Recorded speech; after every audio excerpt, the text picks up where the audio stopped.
வணக்கம். 1 மில்லிமீட்டரில் 100ல் 1 பங்கு அளவிற்கு துல்லியமாக அளவிடும் கருவி திருகு அளவி ஆகும். திருகு அளவியின் மீ சிற்றளவு 0.01 மில்லிமீட்டர். வெர்னியர் அளவியின் மீ சிற்றளவு 0.01 சென்டிமீட்டர். வளிமண்டல அழுத்தத்தை அளக்க பயன்படும் கருவி காற்றழுத்தமானி.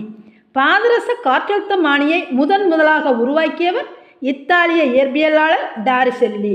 தானியங்கியின் மின்பலன்களை தயாரிக்கவும் எக்ஸ் கதிர் எந்திரங்கள் தயாரிக்கவும் பயன்படுவது காரீயம். அம்மோனியா தயாரிக்க பயன்படுவது நைட்ரஜன். மின்னணு கருவிகளில் பயன்படுத்தப்படுவது சிலிக்கான். சோடியம் ஹைட்ராக்சைடு சேர்மத்தில் உள்ள தனிமங்கள் சோடியம், ஹைட்ரஜன், ஆக்சிஜன். தூய பொருள்களின் எளிய வடிவங்கள் தனிமங்கள். 2 அல்லது அதற்கு மேற்பட்ட அணுக்கள் வேதி பிணைப்பின் மூலம் இணைவதால் உருவாவது மூலக்கூறுகள். நன்றி.